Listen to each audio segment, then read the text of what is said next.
Fala pessoal, tudo bem? Vamos trabalhar essa parte aí de sistema de numeração, um assunto importante. Alguns alunos acham fácil, outros acham difícil, mas tem uma parte que as pessoas têm muita dificuldade, mas eu vou te mostrar aqui, ó, é tranquilo, beleza? Então vamos trabalhar. Então primeiro a gente começa com o sistema de numeração, o que seria isso, né? É essa forma que a gente tem de como agrupamos objetos, pessoas e assim vai. O nosso sistema que nós fomos educados desde que nascemos é o sistema decimal. E se você para analisar, por que o sistema decimal, Kenji? Porque o sistema da gente, que é o sistema decimal, ele é baseado em 10 algarismos. Então, qualquer número natural inteiro positivo que você forme, vai ser formado por um desses 10 símbolos, que é esse caso aqui, ó, pessoal. Então, o sistema decimal, que a gente assim chama, também podemos chamar de base 10. De estudo, esses 10 símbolos aqui, 10 algarismos, de 0 a 9. Se você pensar em qualquer número natural ou qualquer número inteiro positivo, é formado por um ou mais desses 10 símbolos. Por exemplo, se eu pensar no número 9.711, ele é formado por uma composição de um ou mais desses números, e assim vai. Então, imagina que na época das explorações, das navegações, o que é que nós tínhamos? Não tínhamos nessa época uma linguagem, um idioma único.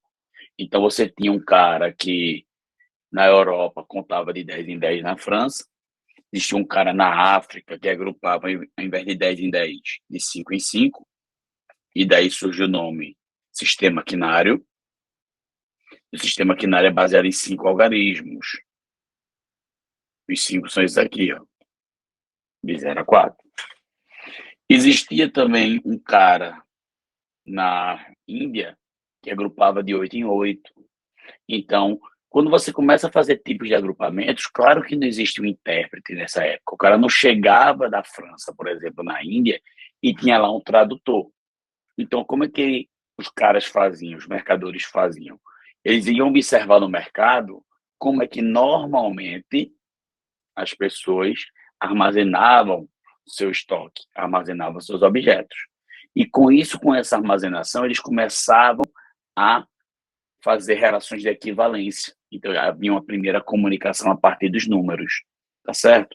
Então, existe o sistema decimal, existe o sistema quinário, existiam diversos sistemas. Um muito conhecido na computação é o que a gente chama de sistema binário. Binário vem de bi, vem de 2. O sistema binário também é baseado em 2 símbolos, que no caso, 0 e 1. E o que é que acontece? O que é que acontece é que, para uniformizar, para ser uma coisa padrão universal mundialmente, as pessoas tiveram necessidade de adotar um único sistema. E, segundo Aristóteles, a forma mais tradicional de você utilizar foi o sistema decimal. Por quê?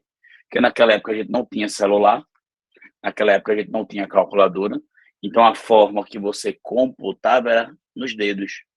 E como a maioria das pessoas tem 10 dedos nas mãos, prevaleceu o sistema binário. Que é verdade que tinha gente que agrupava de 20 em 20? Sim, usando os dedos dos pés. Mas o que é que acontece? Os pés normalmente, de acordo com o frio ou de acordo com a temperatura, geralmente vinham cobertos. Então, para você contabilizar tirando as botas, era muito mais complicado. Então, só utilizava de uma forma mais habilidosa as mãos, e aí ficou o sistema decimal. Tá certo? Então, muitos já sabem sobre isso, que eu já falei. Inclusive, uma tradicional língua, a língua mais falada no mundo, a língua inglesa, ela foi formada em cima do sistema decimal. Por exemplo, essa palavra que todos conhecem, eleven, na etimologia da palavra não significa, na verdade, 11, significa um a mais. Se é um a mais que quem? Que 10. 12, 2 a mais. Então, até a língua inglesa foi baseada nesse sistema. Quando você começa a trabalhar com esse sistema decimal, claro, que é o foco da nossa relevância, da nossa importância, vou abrir aqui mais uma vez, sistema decimal. Temos algumas relações extremamente importantes a tratar. Por exemplo, imagina que eu tenho um número aqui qualquer, que eu dissesse 47 mil, não, 98.746.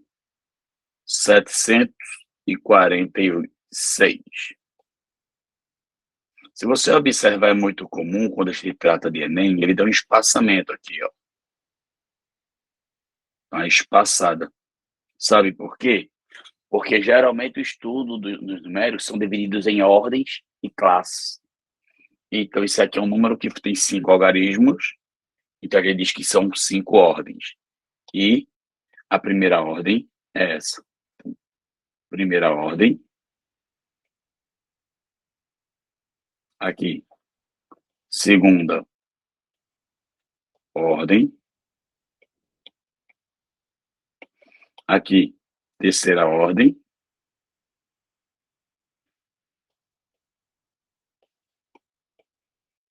E você pode dar continuidade nisso até chegar aqui. Quinta ordem. Então, esse número é formado por 5 ordens. Se nós pararmos para analisar, essa separação que o Enem faz aqui, ó, em blocos de 3 em 3, cada bloco desse é um conjunto. E cada bloco desse é chamado de classe. Então, o Enem, ele divide os números em blocos denominados ordens e classes. Então, esse aqui é um número formado por 5 ordens e 2 classes. Primeira classe, segunda classe. Beleza? Então, só para você dominar realmente, tem que ter cuidado. Algumas pessoas ainda tentam inserir um zero aqui à esquerda. Se você lembrar aquele dito popular, você é um zero à esquerda, é porque esse cara aqui não é significativo, então não é para ser influenciável, certo? Então, esse aqui é um número realmente formado por 5 ordens, não 6, 5 ordens e 2 classes. Recentemente, nós temos nesse período um prêmio multimilionário da Mega Sena, que é de aproximadamente 54 milhões. Então, se eu te perguntasse dessa maneira, Kenji, quantas ordens esse cara tem? 1, 2, 3, 4, 5, 6, 7, 8 ordens. Quantas classes ele tem?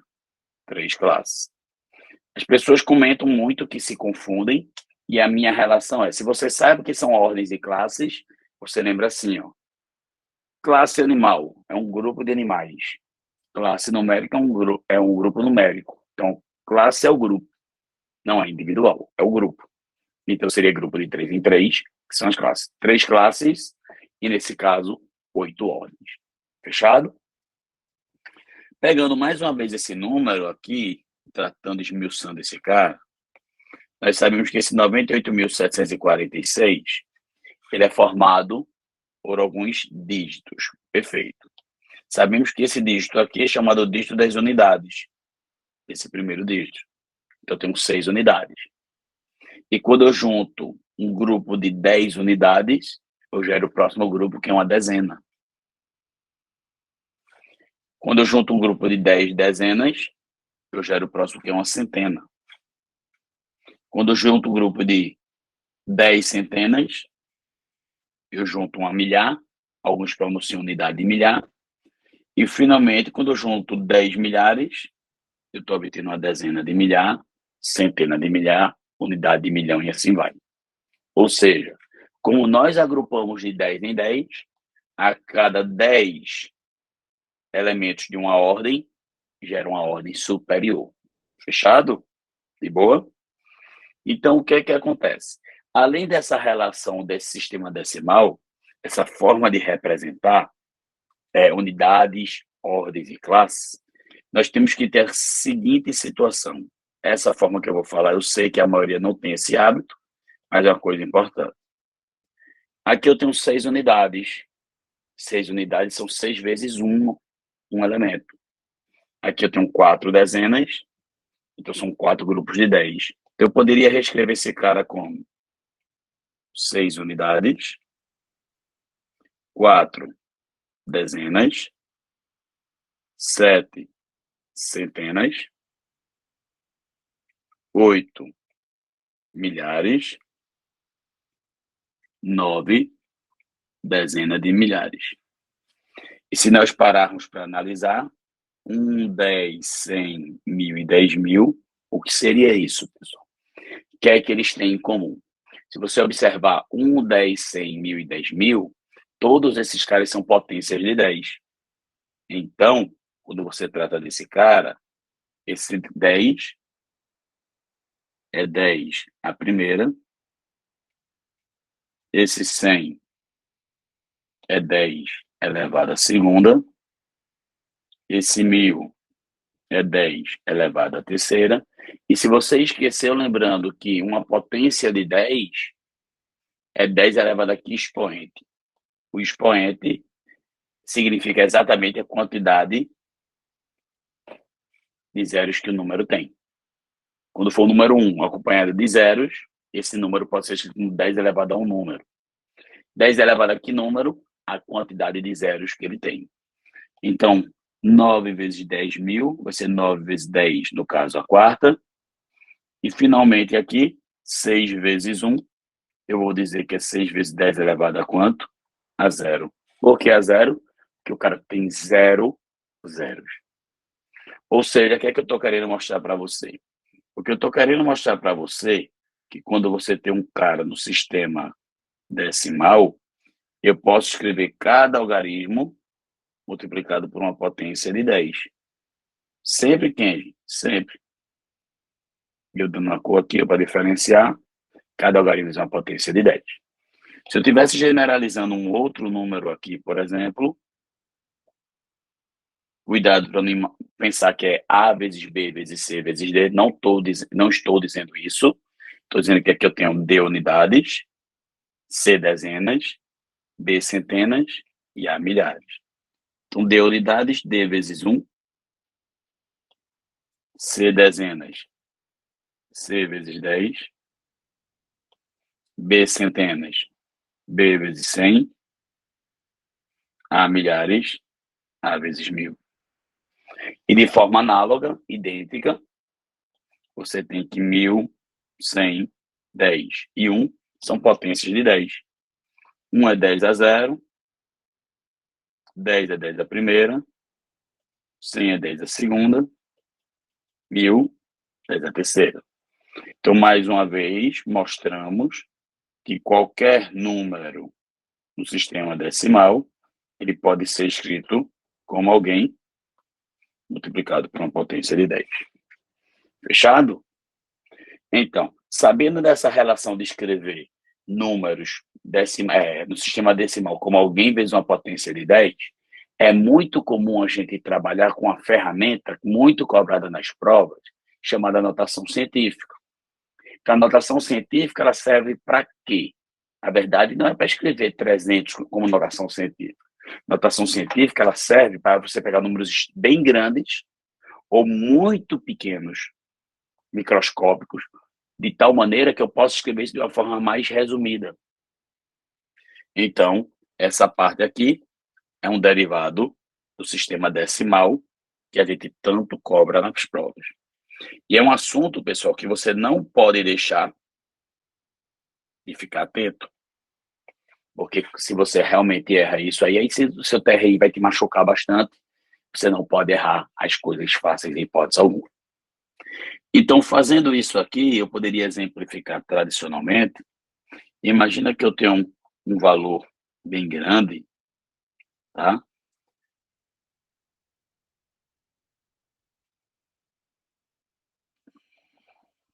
Deixa eu mudar aqui meu número.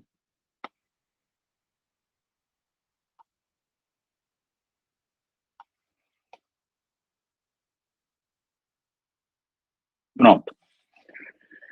Esse é um número bem grande. Esse número bem grande aí, eu poderia te perguntar logo de cara quantas ordens e quantas classes nós temos. Se você observar, ó, 1, 2, 3, 4, 5, 6, 7, 8, 9, 10, 11, 12, 13. 13 ordens. Quantas classes? 1, 2, 3, 4, 5 classes. Esse número, na verdade, é um número bem grande. Na verdade, são 3 trilhões, 745 bilhões, 819 milhões 182 mil.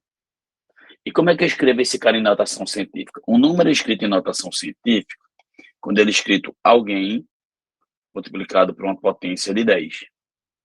Mas esse alguém, pessoal, tem que ser um número que varia entre 1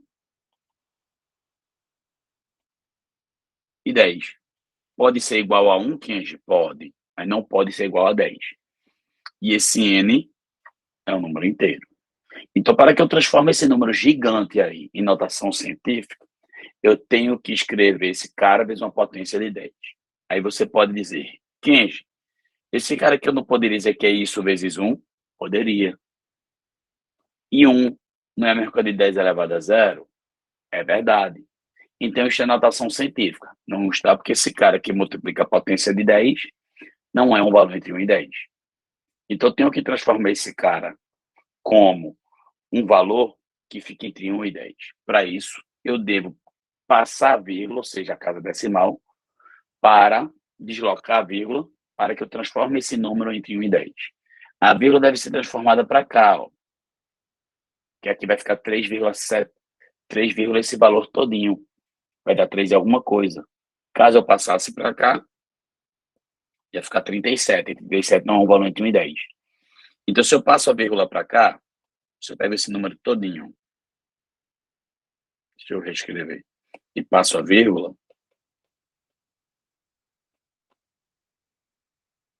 poderia até repetir.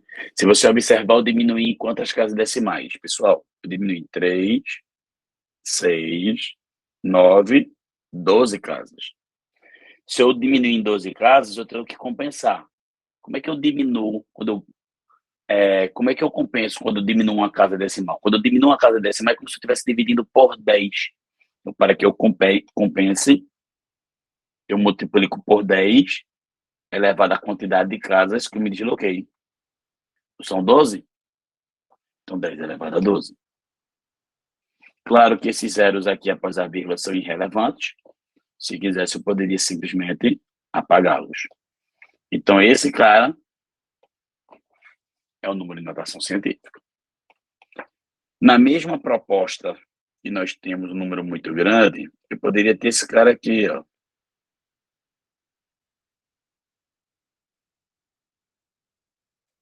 Ele é muito pequeno. E também vale a pena pegar um número muito pequeno e transformar em notação científica. Com isso, essa vírgula, se eu disser que é isso vezes 1, também está errado, porque esse cara é um cara muito pequeno e ele não está configurado entre 1 e 10. Então, para que eu transforme esse cara entre 1 e 10, eu tenho que passar minha vírgula para um local que esse resultado dê um valor entre 1 e 10. Então, eu posso passar essa vírgula para cá. Ó. Quando eu passar essa vírgula para cá, você vai ter o número 2,034. Mas veja que era muito próximo de 0 e agora foi para 2, basicamente. Então, eu aumentei meu número. Se eu aumento o meu número, pessoal, eu vou ter que fazer uma compensação. Qual é a compensação que eu vou ter que fazer?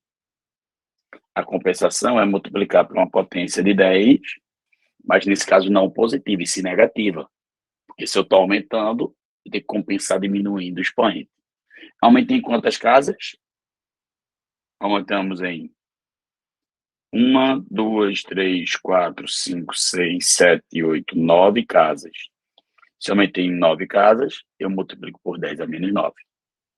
É assim que eu escrevo o número em notação científica, tanto se ele for muito grande, quanto se ele for muito pequeno. Fechou aí? Ele vai aplicar já já um exemplo. E a partir de hoje, nas metas nossas do curso, sempre teremos um exemplo de notação científica para chegar na prova e você acertar. Não pode deixar isso de forma nenhuma perder uma questão como essa. Então, até o famoso, um dos impérios mais vaidosos da história, que é o Império Romano, eles fizeram também um sistema de numeração. Mas se você para analisar, o sistema de numeração romano ele é baseado em cima do sistema decimal. Basicamente, ninguém usa o sistema de numeração romano, porque é difícil a operação numérica entre eles. E como era esse sistema? Presta atenção. É uma bobagem. Eu sei que alguns esquecem, porque hoje em dia você só encontra em relógio, basicamente, e em leituras de algumas coisas excepcionais. O sistema de numeração romano, pessoal, ele se baseia em três símbolos, em alguns símbolos principais. Esses aqui são os símbolos principais. Se você observar, essa barra vertical vale 1, o X é 10, o C é 100 e o M é 1000. Esses são os principais. E esses principais, se você parar para lembrar, a gente consegue repetir no máximo 3 vezes seguidas, cada um. No máximo. Tá? E os secundários são esses outros, V, L e D. 5, 50, 500. Já os secundários você não repete mais que uma vez. Você pode só escrever no máximo uma vez durante a expressão. Tá certo? E algumas gerações são bem importantes que a gente deixa passar batido. Quer ver? Mas você sabe. Por exemplo, se eu dissesse assim, ó, II, o que é isso? Sabemos que é o 2. Ou seja, o que é que eu estou te mostrando? Se eu tivesse mais outra situação como essa, x é quanto? É 30. O que eu estou te mostrando é que quando você pega os principais e repete, você soma 1 mais 1, 2, 10 mais 10 mais 10, 30. Beleza? 15, como é que eu faço 40? Eu não posso repetir o x 4 vezes. Vou falar disso já já. E se eu pego um misto de principal, se for x e, você soma sempre quando forem iguais ou do maior para o menor, você soma. Cx, C é 100, x é 10, 110. Do maior para o menor, você soma. Agora, se você faz do menor para o maior, isso aqui muitos sabem que dá 4, você subtrai. Toda vez que tiver a junção de um menor acompanhado seguidamente do maior, você junta os dois e faz a subtração entre eles. Por exemplo, se ao invés de cx eu tivesse xc, x é 10, c é 100. Isso aqui é do menor para o maior. Você subtrai 100 menos 10, 90. E x e é 1, x é 10, do menor para o maior, você subtrai 9. Fechou aí?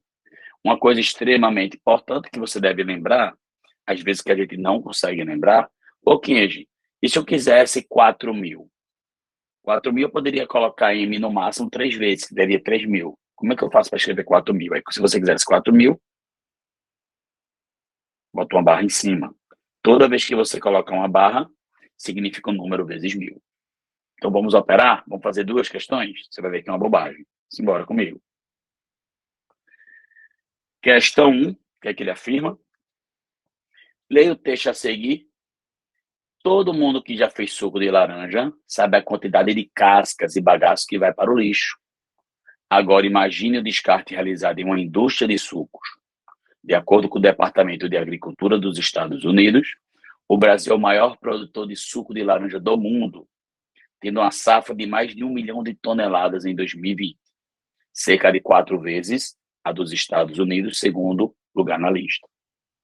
De acordo com dados informados no texto, qual foi aproximadamente a safra de laranja nos Estados Unidos em 2020?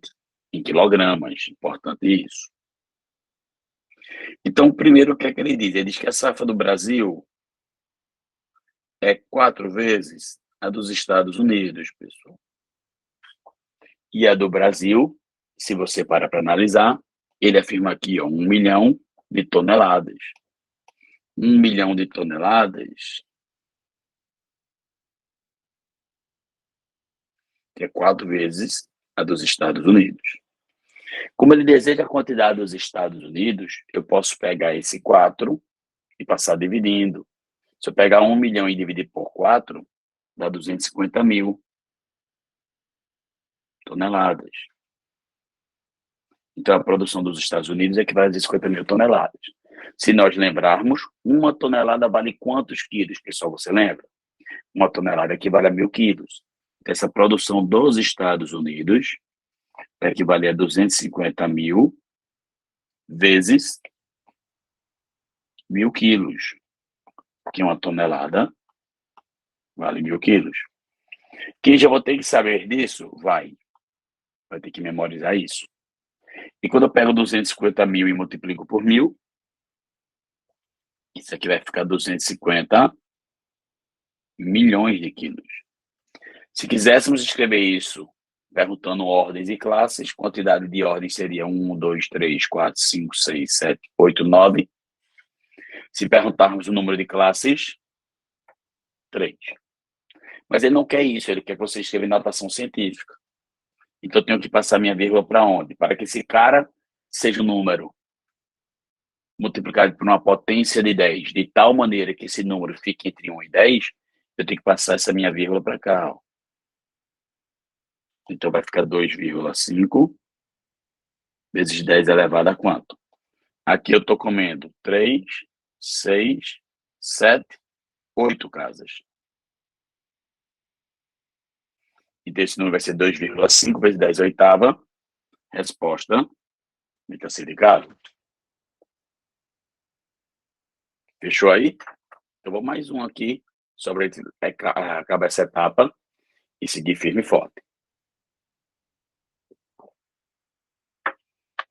Atualmente, os algarismos romanos são muito usados em alguns livros para identificar capítulos em representação de séculos, em mostradores de relógio, como mostra a figura abaixo, ou até mesmo para indicar na religião católica a geração de um papa, mas dificilmente são utilizados para fazer adições e subtrações ou qualquer outras operações aritméticas, dada a falta de praticidade para este fim.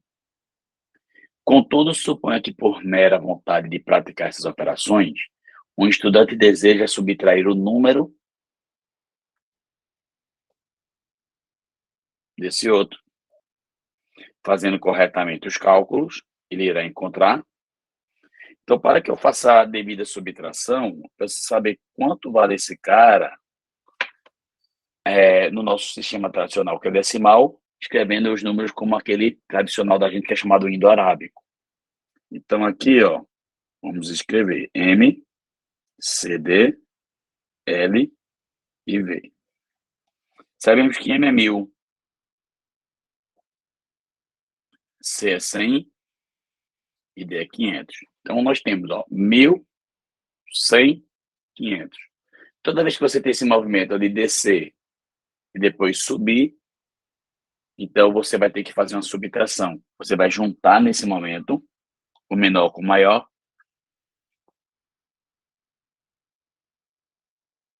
e fazer a operação. Então, isso aqui é 1.000. CD é quanto? C é 100, D é 500, então vai ficar 400. Toda vez que for do menor para o maior, você subtrai. L é 50. E aqui é mais uma vez, ó. 50, aí 1 e 5. 1, 5. Se tem essa variação do menor para o maior, você junta. Isso aqui vale 4. Então, esse número vai valer 1.454. E nós podemos fazer isso dessa mesma maneira aqui. Então, reescrevendo esse outro número,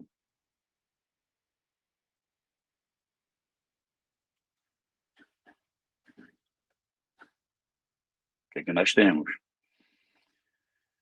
Essa barra está até em cima do 1, tem que ficar atento a isso. X é 10, V é 5, então 15 com 1, 16. Então, 10, 5, 1. Você soma. Se mantiver, você soma. Se descer, você soma. Você só subtrai se você tivesse um movimento de descida e depois subida. Então, 10 mais 5 mais 1 dá 16, com a barra em cima, 16.000.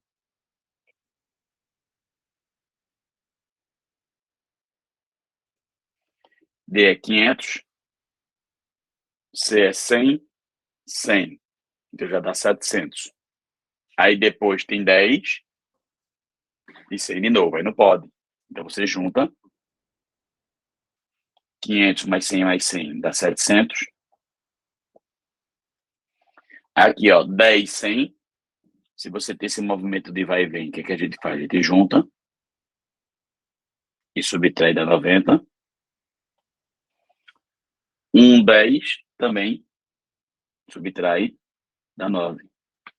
Então, esse número equivale ao número 16.799. Então, se eu pego 16.799 e subtraio de 1.454, deixa eu dar um destaque aqui, que muitas não estão conseguindo enxergar.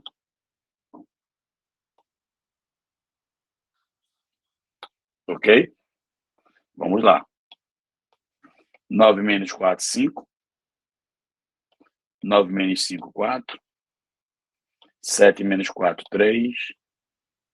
6 menos 1, 5. 15. 15.345. Então, 15.000, como é que eu posso escrever? 15.000, XV, 15, com a barra em cima, 15.000. 300 seria CCC, 300. O 40, eu não posso escrever 4 vezes a letra X. Então, o que é que eu faço? XL dá 40 e 5. XV, CCC, XLV é a letra D aprovada. Algumas pessoas me perguntam por que não pode ser a letra C de casa e não pode ser a letra C de casa, porque esse número X aqui, ó, que é o principal, ele está sendo repetido 4 vezes. E o número, no máximo, repetido 3 vezes. Fechou aí? Então vamos embora, que ele vai para essa parte de mudança de base, extremamente importante para trabalhar agora. Uma relação muito importante, na verdade, que é a relação que é considerada mais difícil nessa parte desse capítulo, essa parte de mudança de base. Se você me perguntar o que você já caiu no Enem? Já, no retrasado. Cai muito? Não, não cai. Mas como o nosso compromisso é trabalhar tudo com vocês, vamos ver juntos isso agora. Fechado? O que é que nós temos? O que seria essa parte de mudança de base? O que é que nós falamos? Nós temos um número que a gente junta a cada 10 unidades e gera uma dezena. Mas como eu te falei no início da aula, existiam navegadores e exploradores que quando chegavam em outros países, as pessoas não agrupavam de 10 em 10. Agrupavam, por exemplo, de 2 em 2. Então, agrupar de 2 em 2 para ele seria o equivalente, na cabeça dele, a um grupo de 2 seria como se fosse uma dezena. Outro agrupar de 5 em 5 é como se fosse uma dezena. A dezena da gente é quando você faz um grupo de 10, que gera um grupo superior. Então, o grupo superior dos demais era quando ele juntava de 2 em 2, ou de 5 em 5, e assim vai. Então, como é que a gente faz essa mudança? É bem simples, não tem o que se aperrear. Eu vou te fazer, eu vou te comentar, e quando você fizer uma, pessoal, você faz 10 vezes qualquer circunstância. Então, estamos analisando primeiro a mudança de base.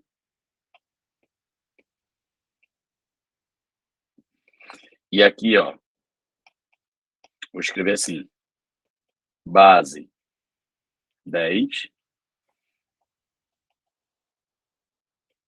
para uma base qualquer, que eu vou chamar de B. Quando você tem um número no sistema decimal, se você passa a pensar bem, por exemplo, 547, claro que eu sei que eu tenho 7 unidades, claro que eu sei que você sabe que tem 4 dezenas, claro que eu sei que você sabe que tem 5 centenas. Então, se eu te perguntasse quantas dezenas tem aí, é só dividir por 10. Quantas dezenas eu consigo formar com o número 547? Então, se eu pegar 547 e dividir por 10, dá 54, sobra 7. Então, eu conseguiria formar 54 dezenas. Claro, como essa quantidade supera o agrupamento de 10 em 10, eu consigo transformar em unidades superiores. Então, se eu novamente dividir por 10, quem divide por 10 e depois divide por 10, equivale a dividir por 100. Então, não estou obtendo agora a quantidade de dezenas quando eu fiz essa segunda divisão. E se eu estou obtendo a quantidade de centenas. 54 por 10 dá 5, sobraria 4. Então, esse número equivale a 5 centenas, que 10 vezes 10 dá 100, 4 dezenas e 7 unidades. Ou seja, o nosso agrupamento, quando você vai fazendo subgrupo, você vai pegar o último resultado e todos os restos de baixo para cima até obter o número. Da mesma forma, se você quisesse pegar qualquer número e mudar para qualquer base. Por exemplo, imagina que eu tenho o número 37, e se eu não especifico é porque está na base 10. E eu gostaria de mudar esse cara para a base que é mais provável que caia nas provas como Enem, que é base 2. Se você lembrar, a base 2 é só formada por dois símbolos. Quais são os dois símbolos, pessoal? 0 e 1. Não existe o número 3 nele, esse simbologia, não existe o número 7 nele. Esse número 37 vai ser representado só em cima de zeros e uns. E como é que eu faço isso? Se o número na base 10 você vai dividindo de 10 em 10, então o número 37 que eu quero transformar para a base 2, eu vou dividir em grupos de 2. Então 37 por 2, 18, sobrou 1. Como esse cara supera 2, continua dividindo. 18 por 2 dá 9, sobrou 0. 9 por 2 dá 4, sobrou 1. 4 por 2 dá 2, sobrou 0. E como ainda dá para formar um grupo, 2 por 2 dá 1, sobrou 0. Se nós pegarmos o último resultado, o último quociente, e todos os restos, que nem nós fizemos anteriormente, nós teremos o número 37, o equivalente dele, que alguns o chamam de homólogo, na base 10. Seu número 1, 0, 0, 1, 0, 1, na base 10 não, na base 2. A gente não pronuncia, tá? 100.101, a pronúncia é essa. 100.101 na base 2. Que a gente faz outro exemplo aí. Imagina que eu pego esse 37 agora, eu quisesse não mais mandar para a base 2, eu quero mudar para a base 5. É a mesma coisa.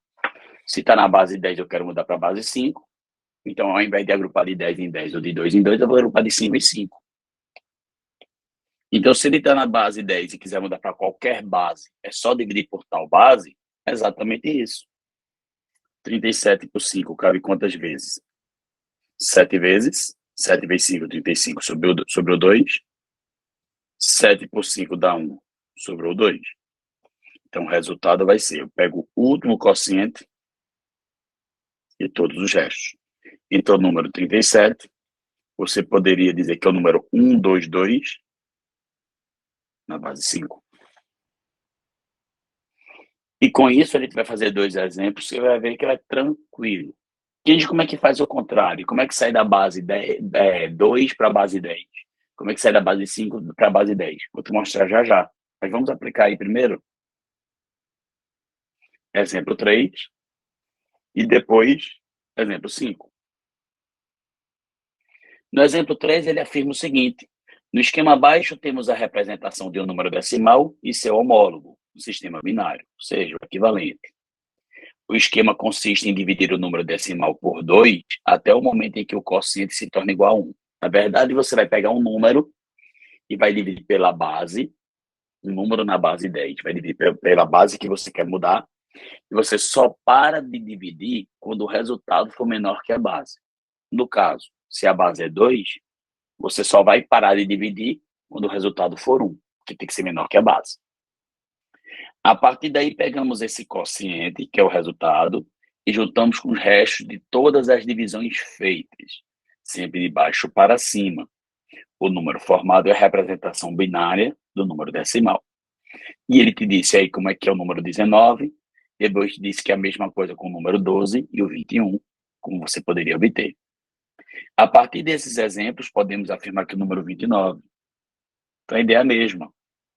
Se eu tenho o número 29 e quero mudar para a base 2, na base 2 só existe o 0 e 1, pessoal, como algarismos. Então, esse cara não existe, esse cara não existe. Então, o que é que eu faço? Vou dividindo sucessivamente em grupos de 2. 29 por 2 dá 14. 14 vezes 2 dá 28, sobrou 1. Como esse resultado ainda é maior que a base, você continua dividindo. 14 por 2 deu 7, sobrou 0. Como esse resultado é maior que a base, eu continuo dividindo. 7 por 2 deu 3, sobrou 1. Como esse resultado é menor que a base, maior que a base, eu continuo dividindo. 3 por 2 deu 1, sobrou 1. Qual o resultado? Na base 2, eu pego o último quociente e todos os restos. Então, o número 29 é o número 11101 na base 2. Com isso, a resposta é letra A de aprovado. É simples. Toda vez faço da base 10 para qualquer base, só é dividir sucessivamente por essa base. Matou aí? Então vamos embora. Fazendo a aplicação do exemplo 5, a mesma história. Escreva o numeral 745 do sistema de base 16. Então, o numeral 745, ele quer que você mude para a base 16. Sabendo que os símbolos na base 16, quais são? Ó? São 16 símbolos. Aqui, ó. 1, 2, 3, 4, 5, 6, 7, 8, 9, 10, 11, 12, 13, 14, 15, 16. A base 16 é chamada também de hexadecimal. E essa base 16, que é baseada em 10 símbolos, aí você diz, mas eu só conheço 10 símbolos. Os demais, eles são formados geralmente por letras. Alguns professores colocam do nosso alfabeto tradicional, outros colocam do alfabeto grego, né? Alfa, beta e assim vai. E como é que a gente faz, Kenji? A mesma história. Se eu tenho o número 745, que é do nosso sistema decimal, você quer mudar para a base 16, é só dividir em grupos de 16. Então, eu vou fazendo isso, ó, 745 por 16. Às vezes, alguns alunos têm dificuldade de fazer essa conta, então você pode fazer aqui avulso. 74 cabe quantas vezes 16, pessoal? 4 vezes. 4 vezes 16 dá 64.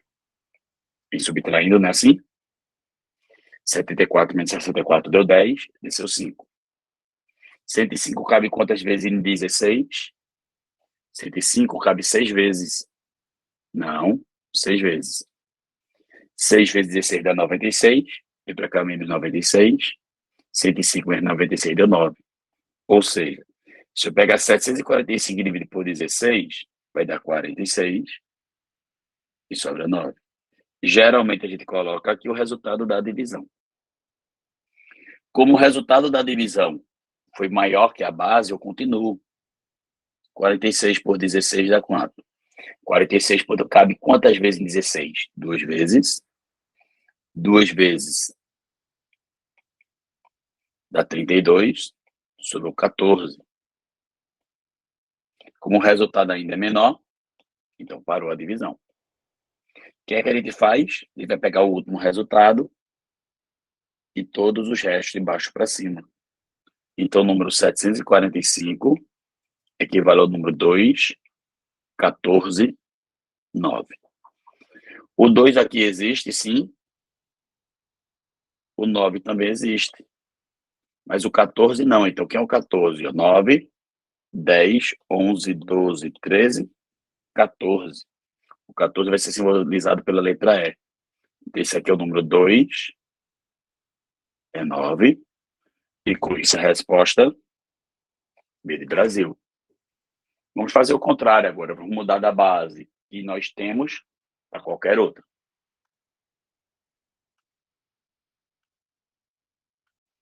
Voltando, pessoal, a gente vai fazer o quê? Como nós tínhamos falado. Vamos fazer essa conversão, essa volta.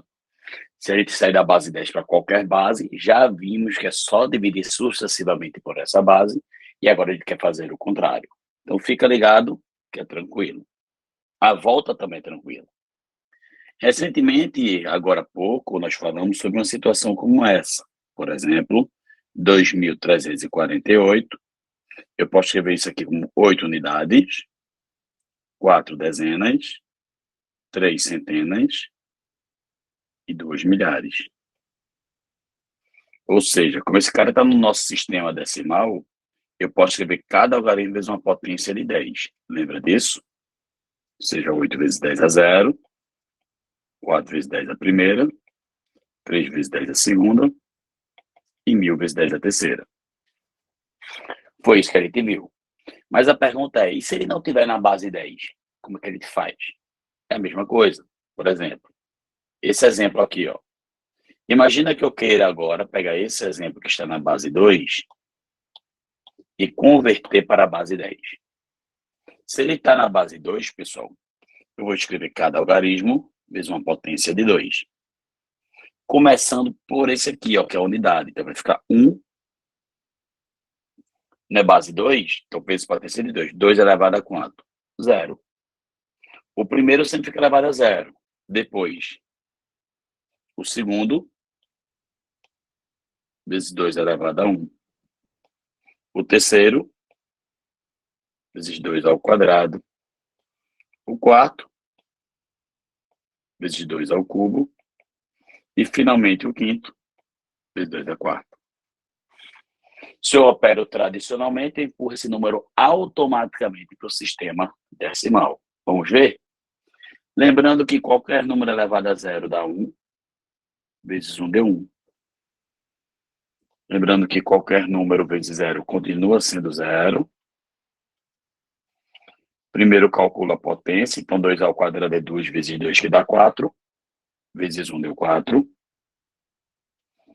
2 ao cubo é 2 vezes 2 vezes 2 dá 8. Vezes 1 deu 8. E 2 à quarta é 2 vezes 2 vezes 2 vezes 2, 16. Vezes 1 deu 16. Quando eu opero tradicionalmente, 16 com 8 dá 24. Com 4 dá 28. Com 0 dá 28. Com 1 dá 29. Esse número aqui vai dar 29, que era o que a gente tinha anteriormente. Fechado? Aqui a gente tem mais exemplos? Tenho, quantos você queira. Se nós quisermos pegar isso aqui, ó. Vou pegar os exemplos mais simples, como esse aqui. Imagina que eu estou pegando esse número 1, 2, 2 na base 5 e quero fazer converter para a base 10.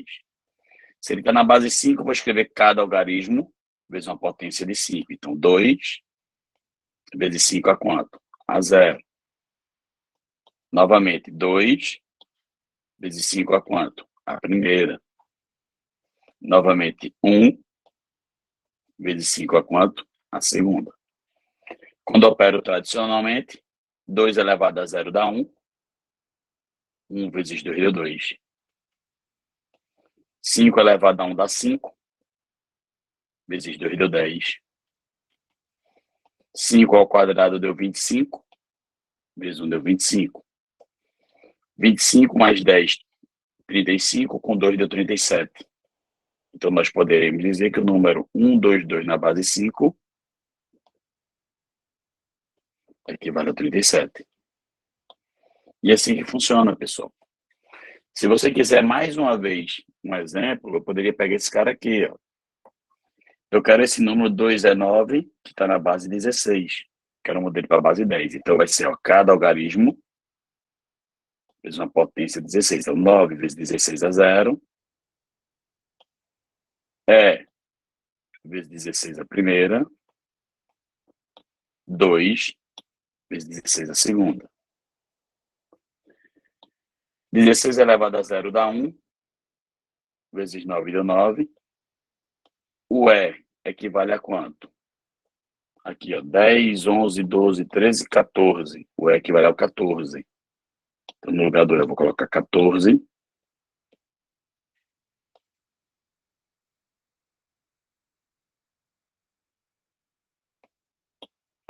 Ok? E 16 ao quadrado, pessoal, dá quanto? 16 ao quadrado dá 256. 14 vezes 16, pessoal, você vai ter 160 mais 64. 160 mais 64 dá 224. 256 vezes 2 dá 512. Se você soma 2 mais 4, 6 com 9, 25. 15, desculpa. 2 com 2, 4. 745, que era o antigo número. E é assim que a gente faz a conversão de qualquer base para a base 10. Então, só para exemplificar, eu gosto desse exemplo 4, que quando era aluno eu errei.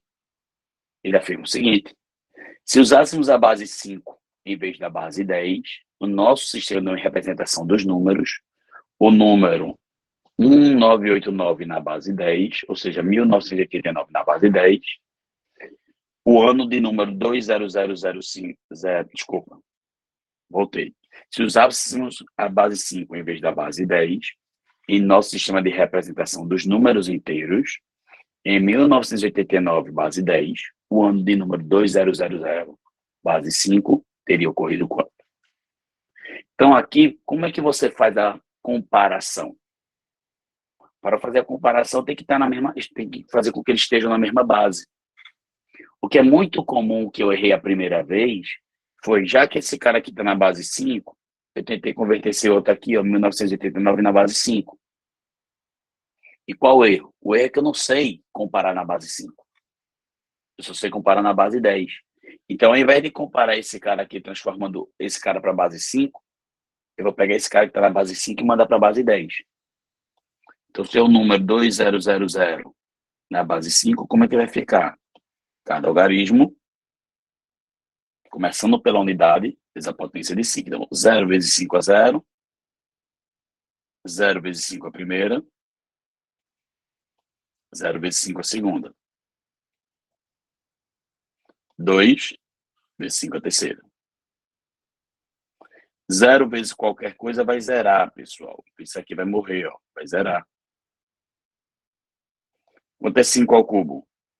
5 vezes 5, 25, 5 vezes 5 vezes 5 dá 25. 5 vezes 5 vezes 5 dá 125. Vezes 2 dá 250.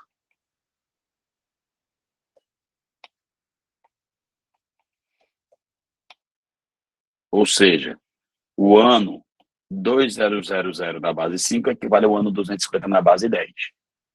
Então, esse ano 250 já teria ocorrido em quanto tempo em relação ao ano de 1989? O tempo que ele teria ocorrido, essa diferença de período. Então, a diferença 1989 menos 250, você vai ter 1.739 anos. Resposta, letra E de Enem. Vamos chegar na parte mais simples, que é essa parte de unidades de medidas, mas não podemos desprezar. Vamos embora. Fala, pessoal, vamos embora. Vê só. Esse assunto é um assunto mais simples e, diferentemente do que alguns comentam, não é um assunto que você tem que desprezar. Você tem que ficar bem atento que esse tipo de problema que cabe nesse conteúdo, é um tipo de problema que você não pode, em hipótese alguma, errar. Então tem que estar bem atento. Então fica ciente de questão é mais simples, o que é que acontece? Redobro minha atenção, beleza? Imagina que eu quisesse vender, por exemplo, fosse um vendedor, fosse um representante comercial, quisesse vender essa caneta. Geralmente você falaria o tamanho dessa caneta em centímetro. Mas se eu quisesse falar, por exemplo, do tamanho de uma mesa de uma casa, o comprimento dela, eu falaria em metro. Se eu quero falar da distância de Caruaru a Recife, por exemplo, eu falo em quilômetro. Então, são unidades de medidas de distância, que na verdade a gente chama unidade de medida de comprimento. É bem importante que você esteja ciente do que nós temos que fazer com isso. Nada demais, muito fácil. No Sistema Internacional de Medidas, a gente trabalha com metro, e quando eu quero falar em quantidades menores que o metro, por exemplo, o tamanho dessa caixinha, eu posso falar em decímetro, centímetro, milímetro. Quando eu falo de distâncias enormes, eu posso falar de decâmetro, hectômetro, quilômetro. E uma forma de você memorizar é metro, 10, 100, 1000. Aumentando de 10 em 10, decâmetro, hectômetro, quilômetro. Para você não estressar nada, jogar fácil, imagina que você sentiu a necessidade de caminhar e no primeiro dia você caminhou 3,5 km. Quando você às vezes quer falar, poxa, eu caminhei 3,5 km. Nós sabemos que 3,5 km em metros, pessoal, vale quanto? 3.500 metros, não é isso? Da mesma forma, se eu quisesse falar do tamanho de uma mesa, que eu tenho que a mesa tem 1,2 metros, Isso aqui em centímetros vale 120 centímetros. Parece bobo, mas não é. O que é que acontece? Quando eu converto de quilômetro para metro, eu estou variando uma, duas, três casas, três unidades. Para cada unidade variada, eu vou variar uma casa decimal. Então, se a vírgula estava aqui, ó, uma, duas, três casas. Quando você vai converter de metro para centímetro, você está variando duas unidades, pessoal. E a cada unidade variada, eu vario uma casa decimal. Então, se eu saio de metro para centímetro, eu vou uma, duas casas, a vírgula estava aqui, uma, duas casas. Ou seja, unidade de comprimento, a cada unidade variada, você varia uma casa decimal. Da mesma forma, se eu tivesse 1,2 metros e quisesse agora converter, não mais para centímetro, e sim para decâmetro. Se eu estou em metro e quero variar para decâmetro, eu vou variar uma unidade. Mas como eu vou variar uma unidade para a esquerda, eu vou dar uma casa decimal para a esquerda. Então, a minha vírgula vai sair daqui para cá. Então, vai ficar 0,12 decâmetro. Fechou? Quando você começa a trabalhar com essas unidades, essa aqui é a unidade chamada unidade de comprimento. E quando você pega a unidade de comprimento, às vezes a gente necessita pegar outras unidades. Por exemplo, imagina que eu comprei uma casa ou um terreno e é natural nós perguntarmos qual o tamanho desse terreno da casa. Então, a gente geralmente utiliza a unidade de quê? De área. Ou superfície. A unidade de área você calcula com duas dimensões, geralmente um terreno retangular, lado vezes lado. E se eu pego metro vezes metro, você vai obter metro quadrado, decímetro quadrado, centímetro quadrado, milímetro quadrado. Unidades superiores, decâmetro quadrado, hectômetro quadrado, quilômetro quadrado. E a conversão tem que ter cuidado. Eu vou te explicar de onde vem, e se você quiser simplesmente decorar, você pode. Imagina que eu tenho uma cerâmica na casa, que é um porcelanato de 1 metro por 1 metro. Então, a área desse porcelanato é de 1 metro quadrado. Se eu tenho 1 metro quadrado e quero transformar para centímetro quadrado, o que é que acontece? Acompanhe. Então, eu tenho que transformar cada unidade dessa para centímetro. 1 metro, nós sabemos que equivale a 100 centímetros. E aqui também. Então, se eu quero calcular a área aqui, ó, em centímetros, seria 100 vezes 100. 100 vezes 100 dá 10.000 centímetros quadrados. Então, 1 metro quadrado vale 10.000 centímetros quadrados. Quem quer que tu está querendo mostrar? Eu estou saindo de metro quadrado para centímetro quadrado. Aqui é uma variação de duas unidades, mas nesse caso, como são grandezas, unidades bidimensionais, a cada unidade variada, eu não vario uma casa não, eu vario duas. Então, eu vou variar, ó, duas, 4 casas, que foi isso que aconteceu. A vírgula estava aqui, ó, 2, 4 casas. Então, por exemplo, se eu tenho 1,5 metro quadrado e quero converter para decâmetro quadrado, daqui para cá é uma unidade, eu vou variar 2 casas. 2 casas para onde? Para a esquerda. Então, você vai ter, ó, aqui, 1, 2. Então, vai ser 0,015 decâmetro quadrado. Fechou aí? E não menos importante, quando você trabalha com unidade chamada unidade de volume. Cuidado para não confundir e achar que unidade de volume é litro. Tem uma relação, mas unidade de volume não é litro. Unidade de volume é metro cúbico. Tá? Então, são unidades cúbicas. Eu tenho metro cúbico, decímetro cúbico, centímetro cúbico, milímetro cúbico. Unidades superiores, decâmetro cúbico, hectômetro cúbico, quilômetro cúbico. E quando você trabalha com unidades de volume, o que é que nós temos, pessoal? Cada unidade variada ao invés de variar uma casa decimal ou duas, eu vario 3. Então, unidimensional, a cada unidade variada você varia uma casa. Bidimensional, a cada unidade variada você varia 2 casas. E nesse caso, a cada unidade variada eu vario 3. Então, por exemplo, se eu tenho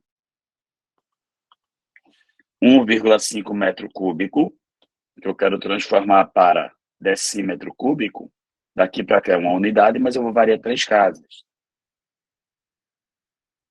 Então, você vai ter, ó, 1, 2, 3, 1.500 decímetros cúbicos. Fechou nisso aí? Então, linear você varia 1, bidimensional 2 a cada unidade, e tridimensional a cada unidade varia 3. Se eu quisesse transformar essa mesma coisa aqui de metro cúbico para quilômetro cúbico, você vai variar quantas casas? 3, 6, 9. Então ia ficar aqui, ó.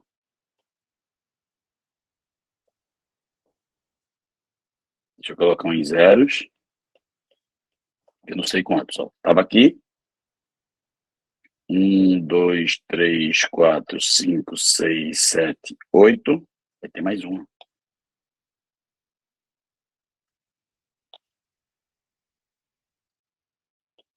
De novo. Tava aqui, ó. 1, 2, 3, 4, 5, 6, 7, 8, 9 quilômetro cúbico. Fechou isso aí? Então fica atento e qualquer coisa a gente discute. Só para tirar a poluição, essa forma de má configuração que ficou aqui, deixa eu ajeitar.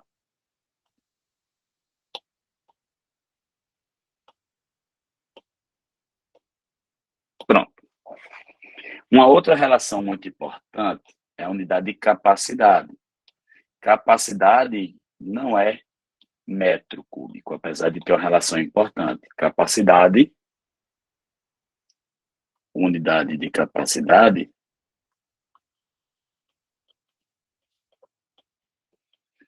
é o famoso litro, decilitro, centilitro, mililitro, e assim vai. Então aqui, ó, litro, decilitro, centilitro, mililitro. Decalitro, hectolitro, quilolitro. E o que é que acontece? O jogo é bem fácil. O jogo é simples. Por exemplo, se eu digo para você que meu filho tomou 1,5 litro de água, se eu quiser 100 ml, são quantos ml? 1.500 ml. Então, daqui para cá, você variou o quê? 1, 2, 3 casas. Então, ó, a vírgula estava aqui, fez 1, 2, 3 casas. Se variou 3 casas decimais, então o que é que eu posso fazer para você? Né? Unidade de capacidade, a cada unidade variada, você vai variar uma casa decimal. Apesar de variar uma casa decimal, é uma grandeza que a gente diz de dimensões cúbicas. Por quê? Porque quando você preenche um recipiente, ele se desenvolve em 3 dimensões. Mas apesar de ser uma grandeza de dimensões cúbicas, nesse caso, quando é essa conversão aqui, a cada unidade variada, você vai variar uma casa decimal. Kenji, por que você diz que existe uma relação entre litro e capacidade e volume? Isso é importante que você memorize, porque no Enem, às vezes, ele não te dá. Se eu pego uma caixa d'água de 1 metro por 1 metro por 1 metro, essa caixa vale 1 metro cúbico. Se eu despejasse água dentro desse metro cúbico, caberiam 1.000 litros. Então, essa é a conversão que nós temos. Ou então, se você preferir, se nós fizermos a conversão, ao invés de 1 metro cúbico, 1 metro cúbico equivale a 1.000 decímetros cúbicos. Esses 1.000 decímetros cúbicos equivale a 1.000 litros. Ou seja, ou eu mentalizo que 1 metro cúbico é igual a 1 litro, ou que 1 decímetro cúbico é igual a 1 litro. E com isso a gente vai fazer algumas aplicações e você vai ver que não tem nada demais. Simbora. O percurso de uma maratona faz uma distância total de 42 quilômetros. competindo nessa maratona, um atleta corre os 105 hectômetros iniciais, caminha 19.800 metros, trota 120 decâmetros e volta a correr X quilômetros finais. Isso tudo vai dar o percurso da maratona, que são 42 quilômetros. O treinador pretende calcular o rendimento desse atleta no final da prova, isto é, quando ele volta a correr. O valor em quilômetros que o treinador encontrou para a distância final, X, está entre quais valores? Então, para que ele te converta, é necessário você comparar tudo na mesma unidade. Então, é bom você mentalizar o metro, decímetro, centímetro, milímetro, decâmetro, hectômetro, quilômetro. Quem eu devo converter para onde? Eu converteria para quem tem mais unidades aqui. Quem tem mais unidade é quilômetro, então eu vou converter todo mundo para quilômetro. Se eu tenho 105 hectômetros e eu quero te converter para quilômetro, pessoal, é só uma unidade para a esquerda. Então eu vou andar só uma casa. Então vai ficar 10,5 quilômetros. Se eu estou em metro aqui e quero transformar para quilômetro, você vai variar quantas casas? 1, 2, 3 unidades. Então são 3 casas decimais. 1, 2, 3. 19,8 quilômetros. De forma idêntica, eu tenho 120 decâmetros, que quero transformar em quilômetro. Se está em decâmetro, eu quero transformar para quilômetro, 2 casas. 1,2 quilômetros. E, por fim, somando todo esse meu membro esquerdo,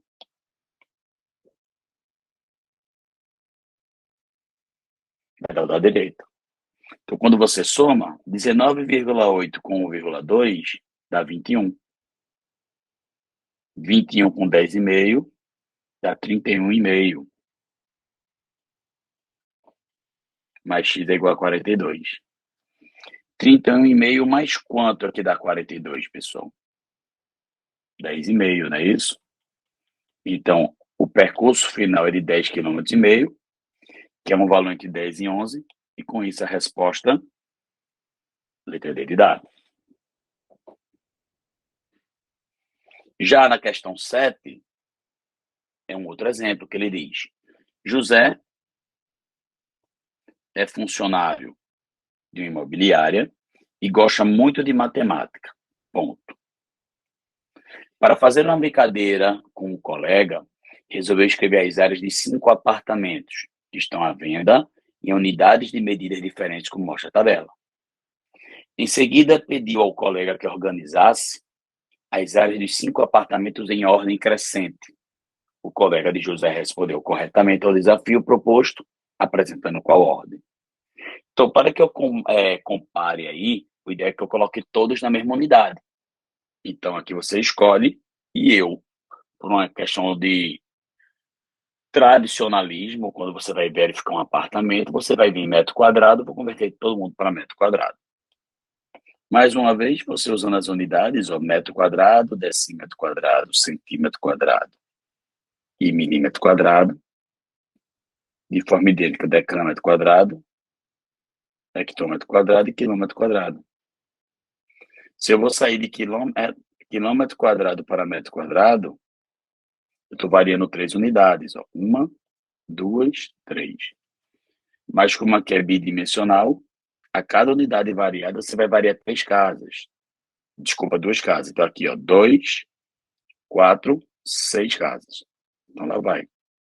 Se eu vou deslocar 6 casas, aqui, 3, 6.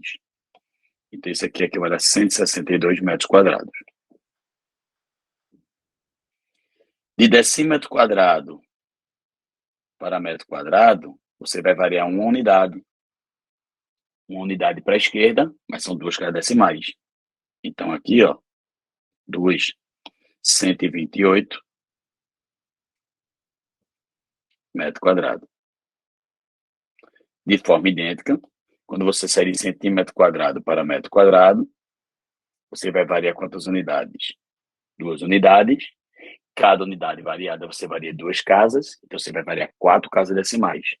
Então aqui, 2, 4, 95 metros quadrados. E finalmente, quando você sai de milímetro quadrado para metro quadrado, você vai variar 3 unidades, e a cada unidade variária são 2 casas. Então, 2, 4, 6 casas. Então, ó, 3, 6 casas, 100 metros quadrados. Como ele quer em ordem crescente, fica ligado que é do menor para o maior. Então, o menor de todos é o 4. Seguiu do 5, é claro. Depois, o 3. Depois, o 1. E, finalmente, o 2. Quando nós olhamos nas alternativas, a alternativa que atende essa condição, qual seria? Letra C de Carlos. Seguindo essa história e liquidando o capítulo semanal, vamos, por exemplo, 8. Vamos juntos? Rapidinho. Uma empresa que possui carros pipa de 8 mil litros de capacidade foi chamada para encher o reservatório subterrâneo de água de um edifício. Esse reservatório, com a forma de um bloco retangular, tem 3 por 5 por 1 metro. E para a realização dessa tarefa, podemos concluir que... Então, nós temos um bloco retangular, que é um paralelepípedo, que ele está dizendo, que vai armazenar, pessoal, a água. Que eu sei que é 3, quem vai ser 5 e quem vai ser 1. Se ele não especifica, não tem problema. Pode ser qualquer um deles. Tá?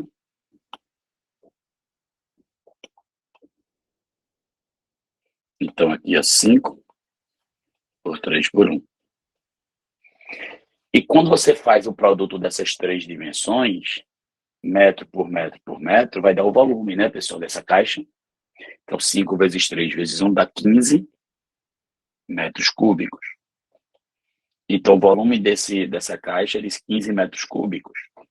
Lembrando que 1 metro cúbico vale 1.000 litros, ou 15 mil litros. Se ele diz que um caminhão-pipa tem 8 mil litros, suporta, né, de capacidade, então, claro que eu vou precisar mais do que um caminhão. Mas se eu colocar 2 caminhões, ainda vai ficar faltando o quê? Vai sobrar 1.000 litros. Então, letra D de dado é a resposta que ele diz que 2 carros-pipas ultrapassam em 1.000 litros a capacidade do reservatório. Então, 2 caminhões dá 16 mil litros, ultrapassa em 1.000 essa capacidade. Então, a resposta é a letra D de dado. E a gente torce que vocês se cuidem, foquem, e nós estaremos juntos nessa próxima semana. Fiquem com Deus, aguardo vocês.